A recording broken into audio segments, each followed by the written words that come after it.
जय हिंद दोस्तों। आज से हमारी सामान्य ज्ञान की क्लासेस हम स्टार्ट करने जा रहे हैं और आज से जो है आपको सामान्य ज्ञान की रेगुलर क्लासेस हमारे चैनल पर जो है अवेलेबल होगी। इस सीरीज में जो है ल्यूशियन की पूरी बुक कवर करवाई जाएगी। साथ ही परीक्षा में आने वाले महत्वपूर्ण प्रश्नों का संकलन इस सीरीज में आपको बहुत ही सरल तरीके से समझाया जाएगा, तो क्लास को पूरी देखिएगा। और जो ये सोचते हैं कि ल्यूशियन किस तरह से पढ़ी जाए और इसमें बहुत सारे फैक्ट्स हैं, कैसे याद करी जाए, उनके लिए ये सीरीज बहुत ही हेल्पफुल रहेगी।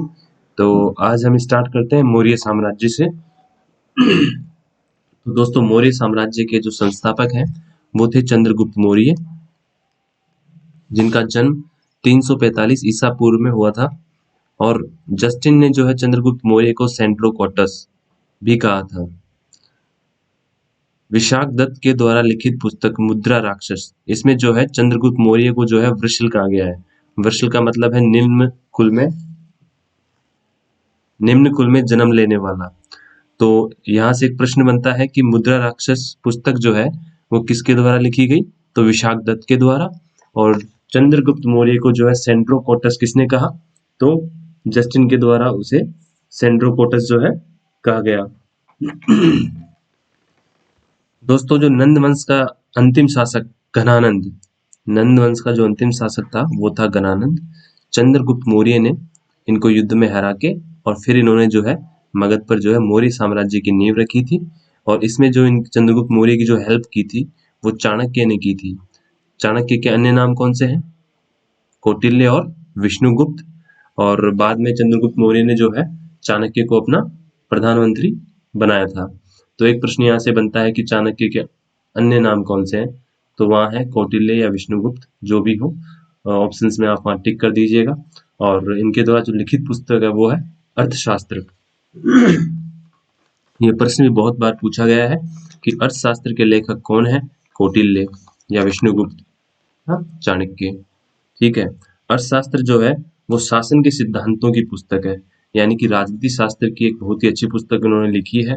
और कौटिल्य की तुलना जो है मैकियावेली के प्रिंस से की गई है। मैकियावेली के प्रिंस से क्या? चाणक्य की जो है तुलना की गई है। और ये मतलब राजनीति शास्त्र की एक पुस्तक है। दोस्तों, इसके बाद में आ जाइए आप कि मगध की गद्दी पर कब चंद्रगुप्त मौर्य जो है मगध की गद्दी पे 322 ईसा पूर्व में जो है मगध की गद्दी पे बैठा था। और वो एक जैन धर्म का अनुयायी था। 305 ईस्वी में क्या हुआ? सेल्यूकस निकेटर को हराया। चंद्रगुप्त मौर्य ने 305 ईसा पूर्व में जो है सेल्यूकस निकेटर को हराया। तो ये प्रश्न भी आ सकता है कि सेल्यूकस निकेटर और चंद्रगुप्त मौर्य, इनके बीच कब युद्ध हुआ? 305 ईसा पूर्व में, जिसमें सेल्यूकस निकेटर की हार हुई। और सेल्यूकस निकेटर की जो पुत्री थी वो कौन थी? कार्नेलिया। तो चंद्रगुप्त मौर्य ने कार्नेलिया से जो है शादी कर ली। इसके बदले में सेल्यूकस निकेटर ने जो है चंद्रगुप्त मौर्य को 4 प्रांत दिए थे। कौन कौन से? काबुल, कंधार, हेरात और मकरान। ये 4 प्रांत जो है चंद्रगुप्त मौर्य को जो है सेल्यूकस निकेटर ने दिए थे। और चंद्रगुप्त मौर्य को जो है जैन धर्म की दीक्षा किससे ली? जैनी गुरु जो भद्रबाहु थे उन्होंने जैन धर्म की दीक्षा दी चंद्रगुप्त मौर्य को। चंद्रगुप्त मौर्य का जो अंतिम समय कहाँ बीता? श्रवणबेलगोला। जो श्रवणबेलगोला जो है वो कहाँ है? कर्नाटक में है। तो कई बार यहाँ से भी प्रश्न बहुत बार पूछा गया है, तो इसका आप थोड़ा ध्यान रखिएगा। सेल्यूकस निकेटर जो था उसका राजदूत कौन था? मेगास्थनीज, जो किसके दरबार में रहता था? चंद्रगुप्त मौर्य के दरबार में। तो यहाँ से बहुत बार प्रश्न पूछा गया है कि चंद्रगुप्त दरबार में कौन जो है राजदूत रहता था? वो था मेगास्थनीज। और उसके द्वारा लिखित जो पुस्तक थी वो थी इंडिका। और प्रश्न थोड़ा घुमा के भी पूछा जा सकता है कि मेगास्थनीज द्वारा लिखित पुस्तक इंडिका में किस साम्राज्य के बारे में वर्णन है? तो आप लिखोगे मौर्य साम्राज्य के बारे में वर्णन है। चंद्रगुप्त मौर्य और सेल्यूकस के बीच जो है युद्ध हुआ था उसका वर्णन किसके द्वारा किया गया था? एपियानस के द्वारा। और चंद्रगुप्त की जो मृत्यु हुई वो हुई 298 ईसा पूर्व में। कहाँ पर? श्रवणबेलगोला में, जो कि कर्नाटक में है। तो दोस्तों इसके बाद में जो है बिंदुसार उत्तराधिकारी बनता है, यानी कि सबसे पहले मौर्य साम्राज्य का जो संस्थापक है वो है चंद्रगुप्त मौर्य। उसके बाद में आता है उत्तराधिकारी कौन? बिंदुसार। मगध की गद्दी पे कब बैठते हैं? 298 ईसा पूर्व में, क्योंकि 298 ईसा पूर्व में चंद्रगुप्त मौर्य की मृत्यु हो जाती है, तो बिंदुसार उसकी गद्दी पे बैठता है। बिंदुसार को जो है अमित्रघात कहा गया है, तो किस मौर्य साम्राज्य को अमित्रघात कहा गया है? तो वहां आपका आंसर क्या होगा? बिंदुसार। अमित्रघात का मतलब है शत्रुओं का नाश करने वाला। और बिंदुसार कौन से संप्रदाय का अनुयायी था? वो था आजीवक संप्रदाय। आजीवक संप्रदाय का अनुयायी था बिंदुसार। और आजीवक संप्रदाय जो है उसका संस्थापक कौन था? मखलीपुत्र गोसाल। तो आपका यहाँ से जो इम्पोर्टेंट क्वेश्चन है वो है कि अमित्रघात के नाम से किस मौर्य सम्राट को जो जाना जाता है सम्राट? तो वो होगा आपका आंसर बिंदुसार।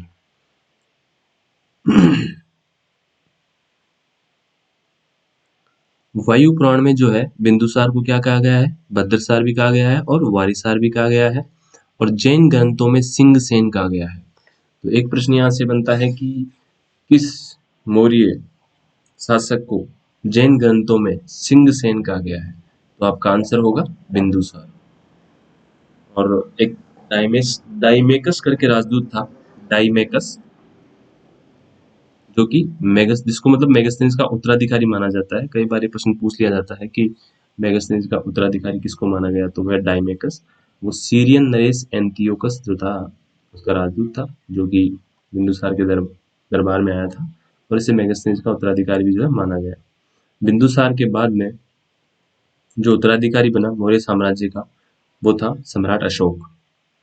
बहुत आप लोगों ने बहुत इसके बारे में, सम्राट अशोक के बारे में पढ़ा होगा, क्योंकि टीवी सीरियल्स में भी बहुत सारे सम्राट अशोक के बारे में टीवी सीरियल्स भी बने हैं। तो ये बिंदुसार का जो उत्तराधिकारी थे सम्राट अशोक। ये राज्यासीन कब हुए थे, मतलब इन्होंने एक गद्दी पे कब बैठे थे? 269 ईसा पूर्व में जो है ये मगध की गद्दी पे बैठे थे। इनकी माता का नाम था सुभद्रांगी। सुभद्रांगी माता का नाम था। और जब ये गद्दी पे बैठे थे उस टाइम ये अवंती के राज्यपाल थे। सबसे इम्पोर्टेंट क्वेश्चन यहाँ से बनता है कि सम्राट अशोक का नाम अशोक कौन से अभिलेखों में मिलता है? तो चार ऑप्शन है, मास्की, गुर्जरा, नेतुर और उडेगोलम। इन चारों अभिलेखों में सम्राट अशोक का नाम अशोक मिलता है। तो आपको ऑप्शन दे दिए जाएंगे, वहां पे एक ऑप्शन ये दे दिया जाएगा गुर्जरा, बाकी तीनों ऑप्शन अलग देंगे, तो आपको गुर्जरा पे टिक करना है। या इस तरह से दे सकते हैं कि ए बी सी डी चारों में ये चार नाम दे देंगे, बाकी तीन ऑप्शन में अलग अलग नाम देंगे, तो आपको जहां ये चारों नाम रहेंगे मास्की, गुर्जरा, नेतुर और उडेगोलम, इनको टिक करना है। ये बहुत इंपॉर्टेंट क्वेश्चन है, थोड़ा इस पर आप गौर कीजिएगा। अच्छा, रान्यो अशोक, इस तरह से अशोक का नाम का उल्लेख कहाँ मिलता है? तो ये एक जगह है कर्नाटक में, कनगनहल्ली, गुलबर्गा उसका डिस्ट्रिक्ट है कर्नाटक का। वहां पर कनगनहल्ली जगह है, वहां पर एक अभिलेख है, वहां पर रान्य अशोक करके अशोक का नाम मिलता है। पुराणों में सम्राट अशोक को क्या कहा गया है? अशोक वर्धन। कौन सा एक अभिलेख है जिसमें स्वयं को मगध का राजा कहा, यानी अशोक ने स्वयं को जो है मगध का राजा कहा है, वो कौन सा अभिलेख है? बहुत ही इंपॉर्टेंट क्वेश्चन है ये। वो है भाब्रू अभिलेख, इसको याद रखिएगा। भाब्रू अभिलेख में अशोक ने स्वयं को मगध का राजा कहा है। और अशोक के समय की एक महत्वपूर्ण घटना थी, वो थी कलिंग पर आक्रमण, जो कब हुआ? 261 ईसा पूर्व। यानी कि सम्राट अशोक ने कलिंग पर कब आक्रमण किया? 261 ईसा पूर्व में उन्होंने आक्रमण किया था। यानी उनका अभिषेक हुआ था कब? 269 ईसा पूर्व में, और उन्होंने 261 ईसा पूर्व में कलिंग पर आक्रमण किया। मतलब अपने शासन के, अपने अभिषेक के 8 वर्ष बाद उन्होंने जो है कलिंग पर आक्रमण किया था। और उस समय कलिंग की जो राजधानी थी वो थी तोसली, उस पर अधिकार कर लिया था। अच्छा, इस कलिंग आक्रमण का उल्लेख अशोक का जो 13वां शिलालेख है वहां पर मिलता है। यहाँ से एक बहुत इंपॉर्टेंट क्वेश्चन बनता है कि अशोक के द्वारा कलिंग पर जो आक्रमण किया गया उसका उल्लेख कौन से शिलालेख में है? तो वह है 13वां शिलालेख। और स्वयं को मगध का राजा कहा, अशोक ने स्वयं को मगध का राजा कौन से अभिलेख में कहा है? तो है भाब्रू अभिलेख। और मास्की, गुर्जरा और नेतुर और उडेगोलम, इन लेखों में अशोक का नाम अशोक मिलता है। ये बहुत इंपॉर्टेंट क्वेश्चन है यहाँ पे। अच्छा, अशोक को जो बौद्ध धर्म की दीक्षा थी वो किसने दी थी? उपगुप्त नामक जो बौद्ध भिक्षु थे उन्होंने जो है अशोक को बौद्ध धर्म की जो दीक्षा दी थी। और इस चीज का उल्लेख जो मिलता है वो अहरोरा लेख में, अहरोरा लेख है उसमें इस चीज का जो है उल्लेख मिलता है। अशोक जो है पहले ब्राह्मण धर्म का क्या था? अनुयायी था। इसके बाद में है, हाँ, अशोक के द्वारा जो है आजीविकों के लिए जो है जो बराबर की पहाड़ियां थी उसमें 4 गुफाएं बनाई गई। आजीविकों के लिए अशोक के सम्राट अशोक के द्वारा जो है बराबर की पहाड़ियों में 4 गुफाएं बनाई गई। चारों गुफाओं का नाम था क्रज, दूसरी का नाम था चौपार, सुदामा और विश्व झोपड़ी। ठीक है। भारत में शिलालेख का प्रचलन सर्वप्रथम किसके द्वारा किया गया? ये बहुत ही इंपॉर्टेंट क्वेश्चन है। जो भी एसएससी, जीडी, सीपीओ और रेलवे आदि की तैयारी कर रहे हैं वो थोड़ा सभी जो जहां मैं इंपॉर्टेंट क्वेश्चन मार्क कर रहा हूँ तो उन पे ध्यान दीजिएगा, क्योंकि एग्जाम में रिपीटेड क्वेश्चन है, बार बार आते रहते हैं। तो भारत में शिलालेख का प्रचलन सर्वप्रथम किस सम्राट के द्वारा किया गया? सम्राट अशोक के द्वारा किया गया। अच्छा, एक है खरोष्ठ लिपि। तो कई बार पूछा गया है कि दाई से बाईं ओर लिखी जाने वाली लिपि कौन सी है, तो वो हो जाएगी खरोष्ठ लिपि। ये लिपियां होती है जो एक लेखन कला होती है कि उनका लिखने का तरीका कैसे होता है। तो अशोक के द्वारा वैसे तो 4 लिपियां लिखी गई थी, ग्रीक, अरमाइक, खरोष्ठी। और खरोष्ठ लिपि जो होती है वो दाईं से बाईं ओर लिखी जाती है। अच्छा, अशोक ब्राह्मण धर्म का पहले अनुयायी था। और अशोक को जो है देवानाम प्रिय या देवाना प्रियदर्शी भी कहा गया है। इससे क्या पता लगता है कि अशोक जो है हिंदू धर्म के प्रति भी अशोक का क्या था? प्रेम था। ये बहुत ही इम्पोर्टेंट क्वेश्चन है, इस पे ध्यान दीजिएगा। देवानाम प्रिय और देवाना प्रियदर्शी यानी देवताओं का प्रिय। तो अशोक ने ये उपाधियां भी धारण की थी। इससे पता लगता है कि वो हिंदू धर्म के प्रति भी जो है लगाव रखता था।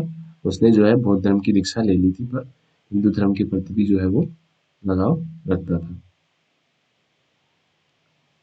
अच्छा, अशोक के जो अभिलेख थे उनमें प्रयुक्त लिपियां और प्राप्ति स्थान कहाँ से हैं, ये एक बार देख लीजिएगा। अशोक के जो ग्रीक ग्रीक और अरमाइक लिपि के जो अभिलेख थे वो अफगानिस्तान से मिले हैं। खरोष्ठी लिपि के जो अभिलेख हैं वो शहबाजगढ़ी और मनसेहरा, ये कहाँ पर है? पाकिस्तान के अंदर है। ब्राह्मी लिपि जो है हमारे शेष भारत से मिले हैं। तो अभिषेक के अभिलेखों के बारे में हो गया कि कहाँ कहाँ से मिले। ग्रीक और अरमाइक लिपि के जो उसके अभिलेख हैं वो तो अफगानिस्तान से। खरोष्ठ लिपि के अभिलेख जो है पाकिस्तान जो जगह है वहाँ पे मनसेरा और शहबाजगढ़ी से। ब्राह्मी लिपि के जो है शेष भारत से मिले हैं। अच्छा, अशोक सम्राट अशोक के जो शिलालेख की खोज जो है 1750 ईस्वी में पादरेठी पैंथेलर ने की थी। ये बहुत ही इम्पोर्टेंट क्वेश्चन है, बहुत बार आ चुका है एग्जाम्स में, तो यहाँ थोड़ा ध्यान देने की आपकी जरूरत है कि अशोक के शिलालेख की खोज सर्वप्रथम किसने की? 1750 ईस्वी में पादरी पेंथेलर ने की। और शिलालेखों की संख्या कितनी थी? 14। और इनको पढ़ने में जो पहली सफलता प्राप्त की वो किसने प्राप्त की? जेम्स प्रिंसेप ने। यह भी बहुत इंपॉर्टेंट क्वेश्चन है कि जेम्स प्रिंसेप द्वारा 1837 ईस्वी में अशोक के शिलालेखों को पढ़ने में सफलता प्राप्त की। अशोक के प्रमुख शिलालेख और उनमें वर्णित विषय, जो 14 शिलालेख हैं उनमें से मैं 4-5 लिख रहा हूँ जो कि बहुत ही इंपॉर्टेंट है, तो ये थोड़ा गौर से ध्यान देने के लिए है। बाकी आप जो है बुक से पढ़ सकते हैं। पहला शिलालेख कौन सा है? जो पहला शिलालेख है अशोक का उसमें पशु बलि की निंदा है। तो कई बार प्रश्न इस प्रकार से आता है कि अशोक का प्रथम शिलालेख में किसका वर्णन है, या पशु बलि की निंदा का वर्णन अशोक सम्राट अशोक के कौन से शिलालेख में है? तो पहला। और 7वां और 8वां जो शिलालेख है उसमें क्या है? अशोक की तीर्थ यात्राओं का वर्णन है। अशोक सम्राट अशोक के द्वारा जो तीर्थ यात्राएं की गई थी उसका वर्णन जो है सम्राट अशोक द्वारा उसके 7वें और 8वें शिलालेख में जो है करवाया गया। दोस्तों, उसके बाद में आता है 11वां शिलालेख। जो 11वां शिलालेख है उसमें धम्म की व्याख्या है। धम्म की व्याख्या है। अब धम्म क्या होता है? ये एक नैतिक कर्तव्य, मतलब जनता के नैतिक कर्तव्य या जनता द्वारा कैसा व्यवहार किया जाना चाहिए उसको जो है धम्म बोलते हैं।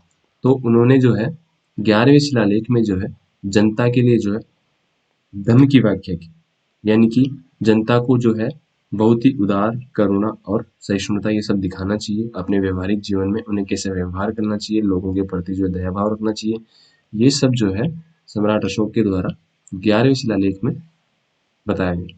और जो सम्राट अशोक का जो 13वां शिलालेख था, जो कि मैंने आपको पहले बताया है कि उसमें जो है कलिंग युद्ध का वर्णन है, जो कि 261 ईसा पूर्व में जो है सम्राट अशोक के द्वारा कलिंग पर आक्रमण किया था। इसकी राजधानी कौन सी बताई थी मैंने? तोशली।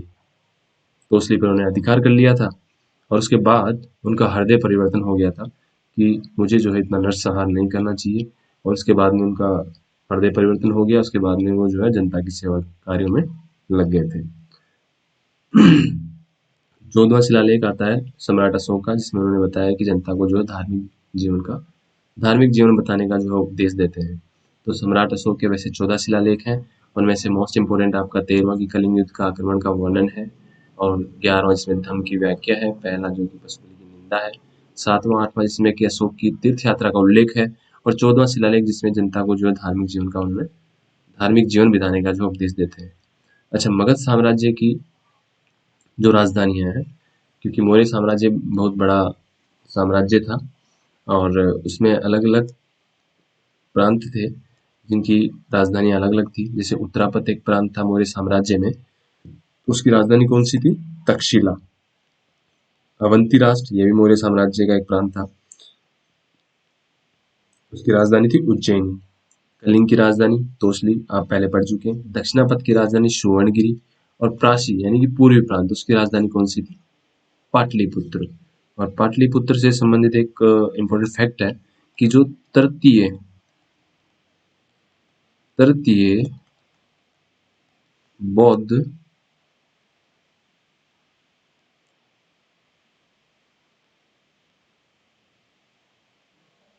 सॉरी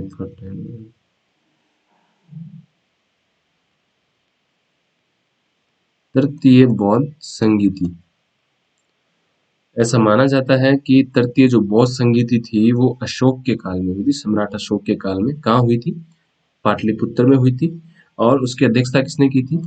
उसकी अध्यक्षता की थी दोस्तों मोगली पुत्र मोगलीपुत्र ने।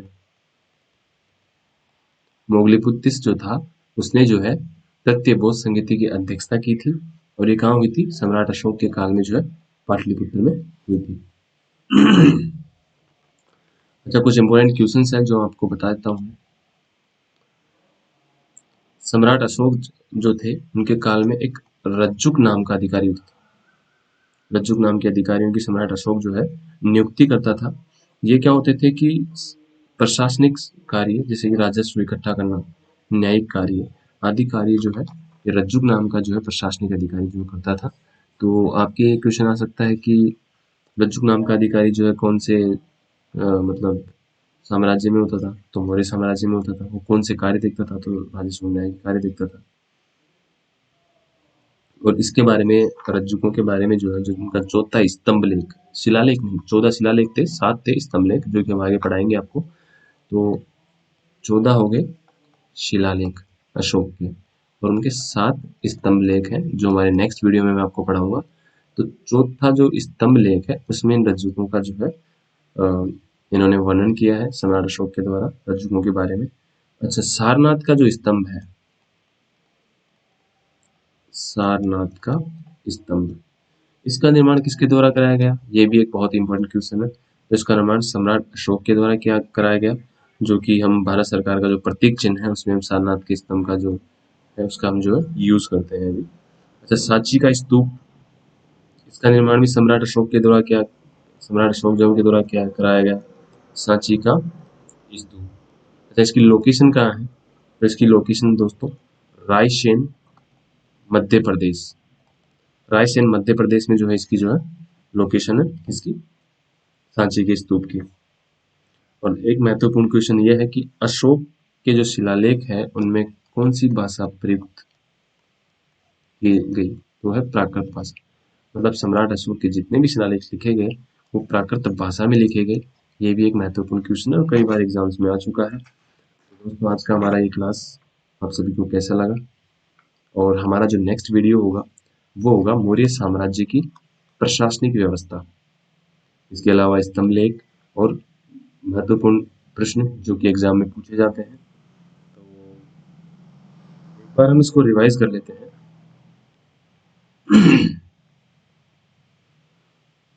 मौर्य साम्राज्य का संस्थापक चंद्रगुप्त मौर्य हो ही गया है, और सेंड्रोकोटस जो है उसको जस्टिन ने कहा है, और जो मुद्रा राक्षस पुस्तक है विशाख की, उसमें उसको जो है सम्राट चंद्रगुप्त मौर्य को जो है वृषल कहा गया, यानी निम्न कुल में जन्मा हुआ।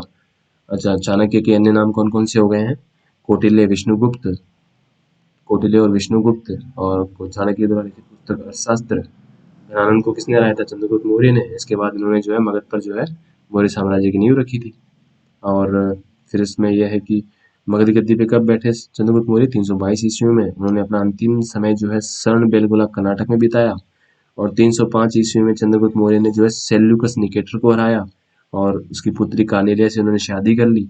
तो सेल्यूकस निकेटर ने जो है 4 प्रांत, कौन कौन से? काबुल, कंधार, हेरात और मकरान जो है उसको दहेज में दे दिए।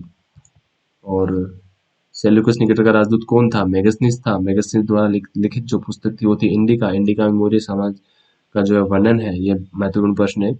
और चंद्रगुप्त मौर्य और सेल्यूकस के बीच जो युद्ध हुआ था उसका वर्णन किसने किया? एपियानस ने किया। और इसके बाद में आते हैं बिंदुसार। चंद्रगुप्त मौर्य का उत्तराधिकारी कौन था? बिंदुसार। 298 ईसा पूर्व में ये गद्दी पे बैठा। इसको अमित्रघात के नाम से जाना जाता है। यह अजीगुप्त संप्रदाय का अनुयायी था, और अजीगुप्त संप्रदाय का संस्थापक कौन है? मोगलीपुत्र कौशाल है। और इनके बिंदुसार के काल में कौन आया था? डायमेकस आया था, जिसे मेगस्थनीज का उत्तराधिकारी माना जाता है। जैन ग्रंथों में सिंहसेन किसे कहा गया है? बिंदुसार को। वायु पुराण में बिंदुसार को क्या कहते हैं? भद्रसार या वारिसार। इसके बाद में बिंदुसार का जो उत्तराधिकारी बना वो था सम्राट अशोक। तो ये 269 ईसा पूर्व में जो है राज्य की गद्दी पे बैठे थे। उस समय ये अवंती के राज्यपाल थे। इनकी माता का नाम सुभद्रांगी था। हाँ, और ये मास्की, गुर्जरा, नेतुर और उदयगोलम के लेखों में अशोक का नाम जो है अशोक मिलता है। भाब्रू अभिलेख में स्वयं को जो है मगध का राजा अशोक ने कहा है। कलिंग पर आक्रमण इन्होंने 261 ईसा पूर्व में किया है, जो कि 13वें शिलालेख में इसका वर्णन है। और अशोक को जो है बौद्ध धर्म की दीक्षा किससे मिली? बुद्ध के द्वारा। पहले ये ब्राह्मण धर्म का अनुयायी था। और आजीविकों के लिए बराबर की पहाड़ी में 4 गुफाएं, कौन कौन सी? कर्ज, चौपार, सुदामा और विश्व झोपड़ी। इसका निर्माण किसके द्वारा किया गया? सम्राट अशोक के द्वारा। भारत में शिलालेखों का प्रचलन सर्वप्रथम किसने किया? सम्राट अशोक ने किया। ख्रोष्ट लिपि लिखी जाती है दाईं से बाईं ओर। अशोक के द्वारा देवानाम प्रिय और देवानाम प्रियदर्शी की उपाधि जो है धारण जो है की गई। तो ये भी एक महत्वपूर्ण प्रश्न है, बहुत बार एग्जाम से पूछा जा चुका है। अशोक के अभिलेखों में प्रयुक्त लिपियां और प्राप्ति स्थान कौन कौन से हैं? ग्रीक और अरमाइक लिपि कहाँ से मिली है? अफगानिस्तान से। ख्रोष्ट लिपि कहाँ से मिली है? शहबाजगढ़ी और मनसेहरा पाकिस्तान से। ब्राह्मी लिपि कहाँ से मिली है? शेष भारत से। और अशोक के शिलालेख की खोज 1750 में किसने की? पादेती पैंथेलर ने की। संख्या कितनी है इनकी? 14। इनको पढ़ने में पहली सफलता किसने प्राप्त की? जेम्स प्रिसेप ने 1837 ईस्वी में। अशोक के प्रमुख शिलालेख और उनमें वर्णित विषय। नेक्स्ट आ जाइए। जो पहला शिलालेख है उसमें पशुबलि की निंदा की गई है। 7वां 8वां शिलालेख में जो है अशोक की तीर्थ यात्राओं का उल्लेख है। 11वें शिलालेख में धम्मकीय व्याख्या की गई है। 13वें शिलालेख में जो कलिंग युद्ध का वर्णन है। 14वें शिलालेख में जो है जनता को धार्मिक जीवन जीने का उल्लेख है। मौर्य साम्राज्य की जो राजधानियां हैं, तो मौर्य साम्राज्य के जो प्रांत थे, उत्तरापथ उसकी राजधानी तक्षशिला है, अवंती राष्ट्र की उज्जैनी, कलिंग की तोसली, दक्षिणापथ की सुवर्णगिरी और प्राची की पाटलिपुत्र।